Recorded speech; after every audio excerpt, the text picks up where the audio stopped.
Hey, how's it going? I'm Stelly, and I am the owner and operator of Anatomica Films. I am also a writer, director, and producer. My latest film that has been released in March via Terror Films is called They Are Watching. And it's available right now on Tubi and anywhere where you can buy or rent, I believe Apple and Google and Vudu. So I'm here to answer some questions, and hopefully you all enjoy it.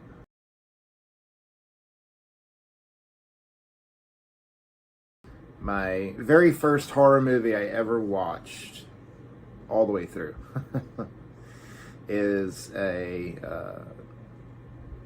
Halloween 1978. So I was about 8 years old when my mom let me watch it.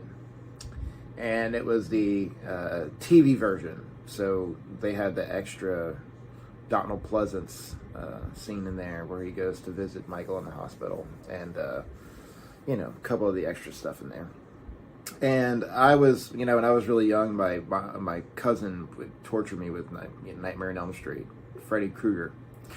So I wasn't the biggest horror movie kid until my mom let me watch Halloween, and from that day forward I was obsessed with horror movies. And I remember we had a place right down the road from my grandparents' house. There was a grocery store called Del Champs. I don't know if they still have those or not, but and there's this little video store, and I believe it was called the Rainbow Video Store, if I'm not mistaken. But there was a little slither horror section, and I was always infatuated with that section. And later on I would come to own a lot of those movies. But yeah, that was the very first horror movie, and to this day Halloween 1978 remains my all-time favorite horror movie ever made.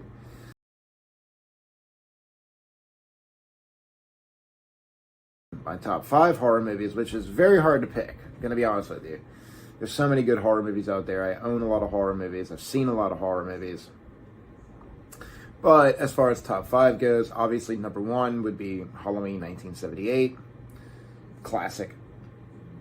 And then the second one, Halloween 2, actually is those 2 movies are in my top 2 slots, to be honest with you. I actually think Halloween 2 in a lot of ways is better than Halloween 1.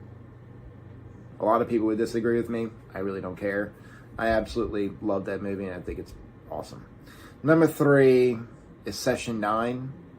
Session 9 is absolutely one of the best psychological horror films. If you've never seen Session 9, give it a watch. It's pretty amazing. I don't quite know if you'd qualify my next movie as a horror film, but it definitely is in the horror genre. Actually, I would, again, this is really hard for me to pick, but 7 would be in my number 4 slot. 7, a lot of movies made me want to become a filmmaker, but that movie really made me want to jump into being a filmmaker. As I feel like movies like 7 and Silence of the Lambs, when you get older, when you become an experienced filmmaker, you look back on those movies and you're like, yeah, that's cinematic horror films, in my opinion. That's the way to go. And then number 5, Hellraiser, the original. Clive Barker, amazing. Just one of the greatest, demon-esque horror films ever made. And I love Clive Barker. It's between Hellraiser and Lord of Illusions, if you ask me, between my spots. But, actually, let's just say this. Hellraiser and Lord of Illusions are tied. Because they're both just been huge inspirations for me as a filmmaker and a writer.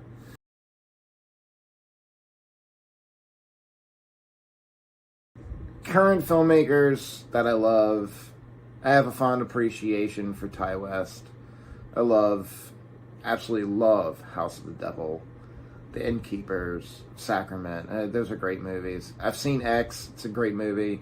Haven't seen Maxine or Pearl. I need to watch them. I know I'm late to the game for Pearl, but I think he's a pretty awesome director. But my favorite directors are still the classic directors. I grew up with Fincher. I grew up with Carpenter. I grew up with Clive Barker. I grew up with all these amazing directors that, In the Mouth of Madness is probably, again, going over my top 5. It's hard to pick, but, they just stuck out. But if I had to pick, outside of horror, obviously, Christopher Nolan, which is amazing. But Kubrick has always been one of my biggest inspirations. It's just that man was brilliant. And everybody talks about The Shining and, Full Metal Jacket, Barry Lyndon, and all those movies, but Eyes Wide Shut is what a way to go out. What a way to go out. So, yeah, I don't know there aren't too many modern filmmakers that, and I'm not slighting anybody at all. I think there's a lot of great modern filmmakers, but, Tarantino, again, Tarantino is one of my all-time favorites. So, then maybe you can say he's a current filmmaker, and Fincher as well, but, if I had to pick out of those filmmakers, man, Kubrick has always stood out to me, and will always stand out to me. And I think him and Fincher stand next to each other in that world,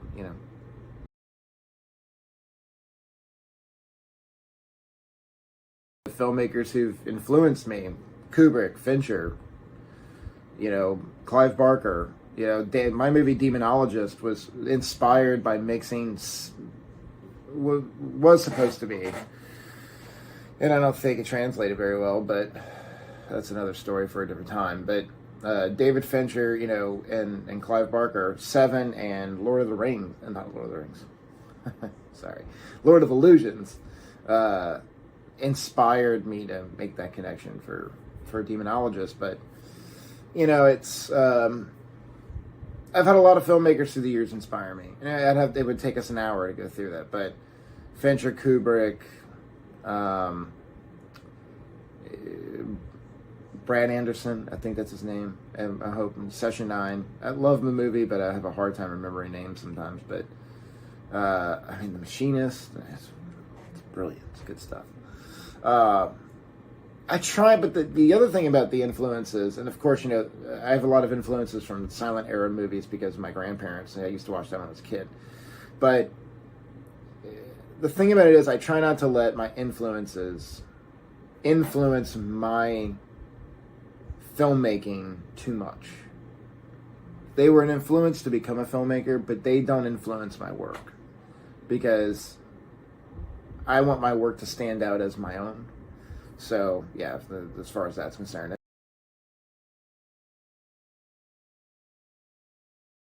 As far as my latest upcoming projects, if you saw the Deadline article, I started Anatomica Films, which is a distribution arm of Anatomica Productions, which is my production company. And we are releasing They Are Watching on Blu-ray, which will include an 8-minute documentary. And then I'm going to be releasing my other movie, Abacus. Hopefully, that the goal is by September, and it will be released by September, but for a limited theatrical release, not just a few theaters, but quite a few theaters around the country. And that's like a slow burn thriller, black and white thriller, in the vein of, Saw and The Unknown. Very much a movie that's, it's a tough movie to watch. It's one of those movies that really, hopefully will get under your skin. It's not a horror movie at all. It's a dark thriller. And the other movie is Call the Void. Call the Void won 28 awards last year. It's a German expressionism silent horror film, mostly silent anyway. And it's about a guy who's essentially just trapped in purgatory, and he's trying to find himself in the darkness and the void itself. And it's only an hour long, and that's what separates that movie from everything else. It's still a feature. It's medium length feature. That's what they like to call it. But it's one of my favorite movies I've ever made, and it's got Jared Bankhead's in it.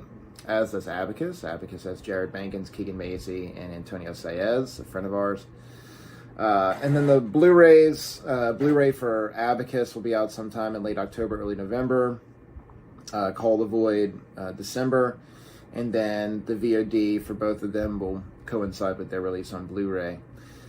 So yeah, that's what I'm working on there, and just working on producing more films. And my company will be licensing films in the realm of horror, art house, and thrillers. And so we're gonna start looking for movies for our company to release for other filmmakers. And yeah, it's gonna grow, and we're gonna build upon that. So yeah, that's what I have coming up. And obviously, more information on that as time continues, but you feel free to add me on social media, JM Stelly, Instagram, Anatomica Films on Instagram, and then of course, as time goes on, I'm probably going to make a Facebook for Anatomica Films, and yeah, maybe a Twitter or X, whatever they call it. So yeah, that's what I've been working on, and we'll see where that goes. And Poe says hi, my cat. So thank you for your time, and yeah, it's been fun.